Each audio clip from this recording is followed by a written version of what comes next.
ਜੀ ਅਸਲਾਮ ਵਾਲੇਕਮ ਜੀ। ਕੀ ਹਾਲ ਚਾਲ ਹੈ ਮੇਰੇ ਸੱਜਣਾ ਮਿੱਤਰਾਂ ਤੇ ਬੇਲੀਆਂ ਦਾ। ਅੱਜ ਇੱਕ ਬੜਾ ਅਹਿਮ ਮੈਸੇਜ ਆਇਆ ਹੋਇਆ ਸੀ ਤੇ ਮੈਂ ਕਿਹਾ ਉਹਦੇ ਤੇ ਜ਼ਰਾ ਡਿਟੇਲ ਨਾਲ ਵੀਡੀਓ ਬਣਾ ਲੈਂਦੇ ਆ।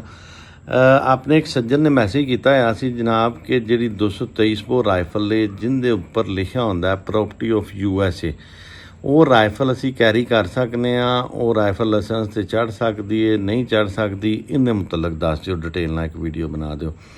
ਸਭ ਤੋਂ ਪਹਿਲੀ ਗੱਲ ਤਾਂ ਭਾਈ ਇਹ ਵੇ ਕਿ ਜਿਹੜੀਆਂ ਦੇਸੀ ਦਰੇ ਦੇ ਵਿੱਚ ਰਾਈਫਲਾਂ ਤਿਆਰ ਹੁੰਦੀਆਂ ਨੇ ਉਹਨਾਂ ਰਾਈਫਲਾਂ ਦੇ ਉੱਪਰ ਵੀ ਉਹ ਲਿਖ ਦਿੰਦੇ ਨੇ। ਇਹ ਆਪਣੇ ਇੱਥੇ ਕਾਪੀਆਂ ਜੋ ਬਣਦੀਆਂ ਨੇ, ਫਰਜ਼ ਕਰੋ ਕਿ ਅਗਰ ਬਰੀਟਾ ਦਾ ਪਿਸਟਲ ਹੈ ਉਹਦੇ ਉੱਤੇ ਮੇਡ ਇਨ ਇਟਲੀ ਲਿਖਿਆ ਹੁੰਦਾ ਹੈ, ਅਗਰ ਗਲੋਕ ਦਾ ਪਿਸਟਲ ਹੈ ਉਹਦੇ 'ਤੇ ਮੇਡ ਇਨ USA ਜਾਂ ਮੇਡ ਇਨ ਆਸਟਰੀਆ ਲਿਖਿਆ ਹੁੰਦਾ, ਉਹਦੇ 'ਚ ਐਸੀ ਕੋਈ ਪ੍ਰੋਬਲਮ ਵਾਲੀ ਗੱਲ ਨਹੀਂ ਹੈਗੀ।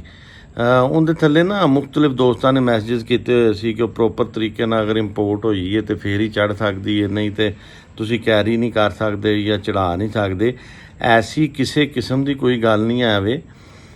ਜਿਹੜੀ ਰਾਈਫਲ ਹੈ 223 ਬੋਰ ਜਿਹਦੇ ਉੱਪਰ M4 ਪ੍ਰੋਪਰਟੀ ਆਫ USA ਲਿਖਿਆ, ਉਹ ਤੁਹਾਡੇ ਲਾਇਸੈਂਸ ਦੇ ਉੱਤੇ ਚੜ੍ਹ ਸਕਦੀ ਹੈ।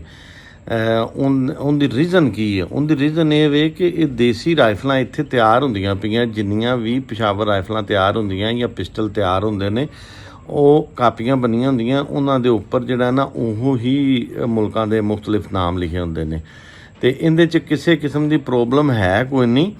ਅਗਰ ਕੋਈ ਬਣਾ ਲਵੇ ਤਾਂ ਉਹਦੇ ਮਤਲਬ ਕੁਛ ਕਿਹਾ ਨਹੀਂ ਜਾ ਸਕਦਾ। ਕੱਲ੍ਹ ਵਾਲੀ ਜਿਹੜੀ ਆਪਾਂ ਵੀਡੀਓ ਬਣਾਈ ਹੈ ਲਾਇਸੈਂਸ ਹੋਣ ਦੇ ਬਾਵਜੂਦ ਓਰੀਜਨਲ ਲਾਇਸੈਂਸ ਸੀ ਔਰ ਜਿਹੜਾ ਪਿਸਟਲ ਸੀ ਉਹ ਨਾ ਟੈਂਪਰ ਸੀ, ਕੋਈ ਐਸੀ ਚੀਜ਼ ਨਹੀਂ ਸੀ ਹੈ, ਲੇਕਿਨ ਫਿਰ ਵੀ ਉਹਦੇ ਉੱਤੇ FIR ਦੇ ਦਿੱਤੀ ਗਈ।